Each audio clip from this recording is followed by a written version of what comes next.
natin yung kanyang gasket. Yan. Pansin nyo yung isa may kanal, yung isa wala.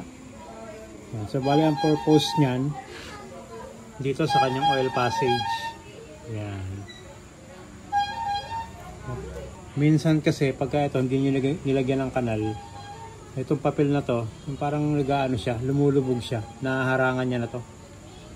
Yan, yung langis na lalabas dyan na papuntang head, nababarahan. Kaya mas madalas sa 4 valves, nauupura ng rocker arm tsaka cam. Pero depende pa rin sa oil system nyo. No? Minsan kasi pagka hindi naka-oil pump, nasisira talaga yung yung pinaka-rocker arm niya tsaka cam. So bali ang ginagawa doon, nagpapalit ng aftermarket na oil pump tsaka aftermarket na oil pump gear. Yung JBT, yung tulad na nakakabit dito. Bali ang kabit lang naman yan is simple. Mauuna yan. Tapos yung aluminum gasket natin, yan, kumikinang-kinang, kumukuti-kuti tap. Then kasunod yung papel na walang kanal. Eto pwede nang walang kanal to kasi wala namang pupuntahan na yung langis dito eh. Kailangan dumiretso na kagad dito sa stud na to. Bali yung butas na to, connected dyan papuntang bearing ng crank. Papunta dito sa gilid ng crank para mag-lubricate tong kanyang pin. Tapos yung pinaka-pin yan, may butas yan para makapasok yung langis dun sa pin bearing. Right? Tapos ilan stick na lang yan. Yan na mag-lubricate sa ilalim ng piston. Alright! Yan, ganyan na itsura niya. Base gasket na papel, then aluminum, then base gasket na papel. Sakto na yung deck height niyan. Alright, yan. Ito na yung ating degree wheel. So, bali, yung magneto kasi neto is walang guhit. So, hahanapin natin yung totoong top dead center niyan via degree wheel. Yan. Huwag nyo muna ilalak to kasi hahanapin natin yung pinakamataas ng piston. Walang kaso kung paatras o paabante. Ayan, so bali 842. Balik natin sa 842. Yan. Yan yung pinaka-top dead center niya.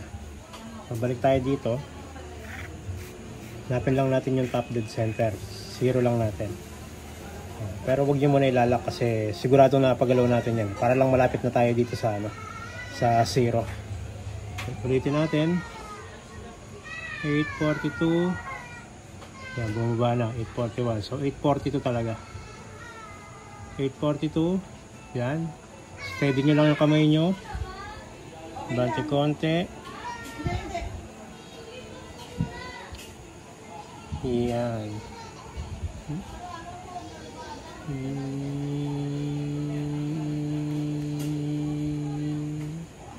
Yan. 842. Pwede na natin ilak yung gitna. Then next natin dyan, kikilatas na natin.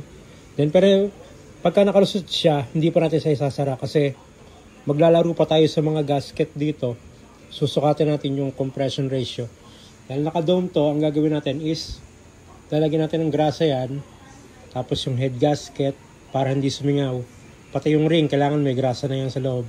Para pagka tinayo natin yung makina, sinalin na natin ng fluid ng burette, hindi tatagas, hindi tatapon yung kanyang fluid na iano natin, na isasali natin para masukat natin yung unswept volume. Kasi hirap ako sa hirap ako pagka naka-dome. Mas madaling sukatin yung naka-flat. Papatungan mo lang ng acrylic, siset mo lang yung deck height na gusto mo, nakakapagsukat ka na ng madali dahil flat lang yun. Yan sa head natin, ito flat head na gagamitin natin dyan. Ito yung head na dapat gagamitin natin na hindi siya roller type. Ngayon, roller type na TTMRC na RR. Then TTMRC din naman. So, bali, dun muna yan.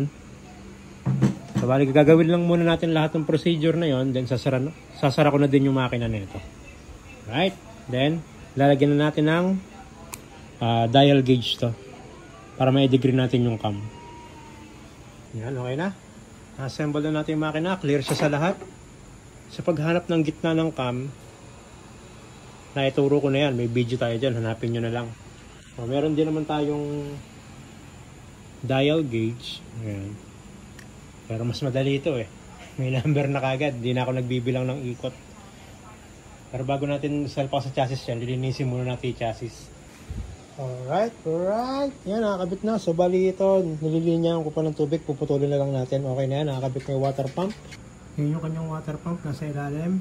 Yan, papasok dyan. Pasok dyan sa ilalim ng block. Then, lalabas dyan. Lalagyan na lang natin ng clamp. Yan yung hose niya, nasa ilalim na yan. Then, lalabas dito. Then, punta dyan. Then, ito naman, papunta sa water pump. Kukuha siya ng tubig sa ilalim. Pasok sa ilalim ng block. Labas sa gilid. Then, balik dito. Ito yung wiring ng kanyang fan. Gagawin natin automatic fan on. So, bali, ang ginawa ko dyan, pinagpalit itong sensor. Ito kasi 86 on. Tapos ito, 96 on. Sa ibabaw tayo kumuha ng temperature kasi mas mainit yung ibabaw. 86 degree. Mag-on to. Magsuswitch tong thermo switch. Then papander niya yung fan. Automatic fan on yan. Parang yung ginagawa din natin sa Mio dati. Hindi pa kasi ako nagbablog dun eh. Let's hear it for the first start. And naghintay ka ba? Wala na! It's a prank!